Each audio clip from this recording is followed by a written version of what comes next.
ఇచ్చిన మాట నిలబెట్టుకోవాలని చెప్పి కేంద్ర ప్రభుత్వం పైన ఒత్తిడి తీసుకురానికి పార్లమెంట్ సమావేశాల ముందు అందరూ ఢిల్లీకి పోయి ఆడ ప్రజెంటేషన్ ఇచ్చి ఒత్తిడి తెచ్చే ప్రయత్నం చేస్తుంటే దీన్ని జీర్ణించుకోలేక తట్టుకోలేక మీ రాజకీయ లబ్ధి కోసము నోటికొచ్చినట్టు మాట్లాడితే రేపొద్దున తెలంగాణ రాష్ట్రంలో ఉన్న బీసీ సమాజంలో ఉన్న వ్యక్తులందరూ కూడా మిమ్మల్ని రాళ్లతోటి కొట్టి మిమ్మల్ని బీసీ సమాజానికి ద్రోహులు లెక్క మిమ్మల్ని చిత్రించే ఒక పరిస్థితి ఏర్పడుతుంది.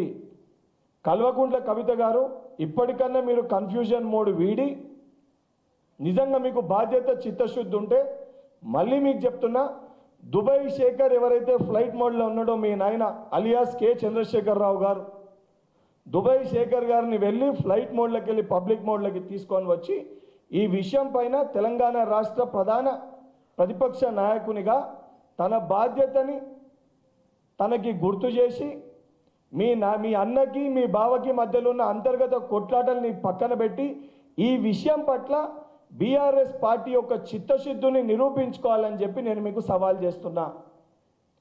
కేటీఆర్ని కూడా ఫ్లైట్ మోడ్లో ఏదైతే సైలెంట్ మోడ్ అని ఎందుకన్నానంటే మొన్న చాలా స్పష్టంగా కల్వకుంట్ల తారక రామారావు పైన ఈ డ్రగ్స్ విషయం పైన నువ్వు విదేశాలకు వెళ్ళి ఏమి మెడికల్ చెకప్ చేసుకున్నావు, ఏం టెస్ట్ తీసుకున్నావు, ఏ రకంగా నీ బాడీ డీటాక్స్ చేసుకున్నావు, మరి విదేశాలకు పోయి చేసుకున్నావా చేసుకోలేదా ఆ విషయం పైన క్లారిటీ ఇవ్వాలని చెప్పిన. ఇప్పటి వరకు ఆయన కానీ వాళ్ళ పార్టీ సభ్యులు కానీ ఎవరు కూడా దానిపైన మాట్లాడలే. దాన్ని ఉద్దేశించి ఆయనని సైలెంట్ మోడ్ అని చెప్పి మాట్లాడడం జరిగింది. ఏదైతే అన్నా చెల్లెలు ఏం మాట్లాడుకుంటారో చూసి నాకు ఛాన్స్ దొరికితే ముందుకు వద్దామని చెప్పి ఉన్న హరీష్ రావుని పాస్ మోడ్ అనడం జరిగింది. మీ మొత్తం కుమ్ములాటలో మీ పార్టీ మొత్తం కూడా అస్తవ్యస్తమై డిస్మాంటల్ మోడ్ అంటే కూలిపోయే పరిస్థితి ఉందని చెప్పి ఈరోజు సొంత మీ పార్టీ నాయకులు ప్రజలందరూ కూడా భావిస్తారు. కాబట్టి డిస్మాంటల్ మోడ్లో మీ పార్టీ ఉందని చెప్పడం జరిగింది. ఇప్పటికన్నా మా బాధ్యత మేరకు మాకున్న చిత్తశుద్ధి మేరకు మేము తప్పనిసరిగా దాన్ని చేసు తీరుతామని చెప్పినాము. మళ్ళీ ఇష్టం వచ్చినట్టు ఏది పడుతుంది మాట్లాడి ఏది పడుతుంది చెప్పి ప్రజల్ని మోసం చేసే ప్రయత్నం చేసి ప్రజల్ని మభపెట్టే ప్రయత్నం చేయడము ఇది మంచిది కాదని చెప్పి మంచి పద్ధతిలో కల్వకుంట్ల కవిత గారికి చెప్తున్నాను. మీ లెక్క ఢిల్లీకి పోయి సారా వ్యాపారమో లిక్కర్ వ్యాపారమో ప్రజల్ని మోసం చేసి తెలంగాణ పేరు ప్రతిష్టల్ని దెబ్బతీసే విధంగా ఇక్కడ ఎవరు పనిచేస్తలేరు. తెలంగాణ రాష్ట్ర అభివృద్ధి కోసము ఏదైతే బీసీల కోసము బీసీ సామాజిక వర్గానికి ఇచ్చిన మాట నిలబెట్టుకోవడం కోసము మా ముఖ్యమంత్రి గారు తాపత్రయపడుతూ తపన పడుతూ కష్టపడుతూ కేంద్ర ప్రభుత్వంపై కొట్లాడుతూ ఎట్టి పరిస్థితిలో దాన్ని ఇంప్లిమెంట్ చేయాలని ఒక చిత్తశుద్ధితోటి బాధ్యతతోటి పనిచేస్తారు.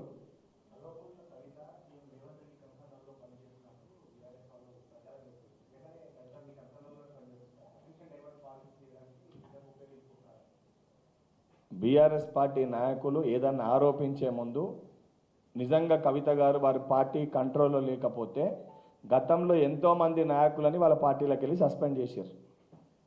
అది మాకు చెప్పుడు కాదు, కంట్రోల్లో లేకపోతే ముందు పోయి వాళ్ళ పార్టీ అధ్యక్షునికో కార్యనిర్వాహక అధ్యక్షునికో చెప్పి ఆమెను సస్పెండ్ చేయించమన్నారు. వాళ్ళ పార్టీలనే పెట్టుకొని వాళ్ళే దాన్ని అంగీకరించి ఇతరులు ఎవరన్నా సొంత చెల్లెపైన మాట్లాడితే కూడా దానిపైన స్పందించని వ్యక్తి కేటీఆర్.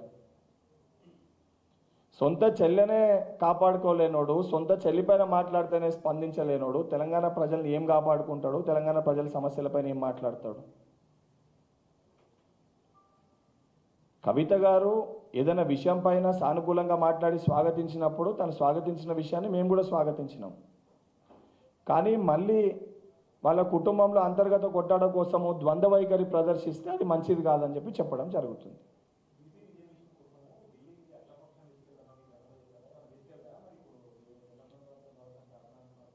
నా బీసీల కోసం అంత తాపత్రయపడి తపనబడే నాయకులు ఉంటే జంతర్ మంతర్ దగ్గర కూర్చుంటే పిలవాల్సిన అవసరం ఏముందన్నా డైరెక్ట్గా వెళ్ళి మేము కూడా పాల్గొంటామని వస్తామని చెప్పి దుబాయ్ శేఖర్ గారు ఫార్మ్ హౌస్లోకి వెళ్ళి లేచి బిడ్డను ఎంట పెట్టుకొని ఢిల్లీ పోవాలి. అది వ్యక్తుల కోసం కాదు కదా, తెలంగాణలో ఉన్న యావత్ బీసీ సామాజిక వర్గం కోసము చేస్తున్న ఒక ప్రయత్నం. తెలంగాణలో ఉన్న ప్రతి ఒక్క రాజకీయ నాయకుడి పైన బాధ్యత ఉంటుంది.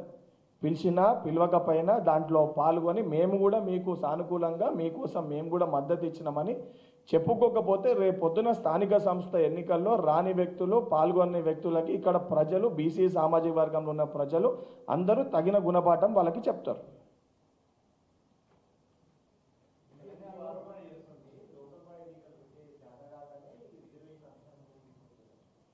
ఇప్పుడు ఎవరికి ఎంత శాతం అవుతుందో ఎవరికి ఎంత శాతం కాదో చాలా క్లియర్గా ఎవరే మోడ్లు ఉన్నారో చాలా క్లియర్గా నేను చెప్పిన. అండ్ మాకు చిత్తశుద్ధి ఉంది కాబట్టే మొదట దాన్ని అసెంబ్లీలో మండలిలో పెట్టడం జరిగింది. దాని తర్వాత ఆర్డినెన్స్ ఆర్డినెన్స్ తేవచ్చు ఎందుకు తెస్తలేరని చెప్పి వాళ్ళే ఆరోపించారు. చెప్పిన దాని మేరకు ఆర్డినెన్స్ తీసుకొని రావడం జరిగింది. ఈరోజు పార్లమెంట్ సమావేశాలు ఉన్నాయి కాబట్టి పార్లమెంట్ సమావేశాల్లో దాని ముందక్కడ కార్యక్రమం పెట్టి ఒత్తిడి తీసుకొని వచ్చి యావత్ భారతదేశానికి కూడా భారతీయ జనతా పార్టీ పైన ఒత్తిడి తీసుకొచ్చే విధంగా చేయాలనే ఉద్దేశంతో ముఖ్యమంత్రి గారు అందరినీ తీసుకొని ఢిల్లీకి వెళ్తుండ్రు. అంత క్లియర్గా అది ఇంప్లిమెంట్ చెయ్యాలి ఇవ్వాలని ఒక దృఢ సంకల్పంతో మేముంటే దాన్ని ఇవ్వకూడదు, ఏదైతే పైకెళ్ళి ఒక చేతితోటి పెట్టినట్టే కవితతోటి పెట్టించి ఇంకో చేతితోటి వాళ్ళ పార్టీ నాయకులు కిందకెళ్ళి పల్లం గుంజుకొని బీసీ సామాజిక వర్గానికి అన్యాయం చేసే ప్రయత్నం చేస్తారు. దాన్ని ఉద్దేశించే ద్వంద్వ వైఖరి అని చెప్పడం జరిగింది.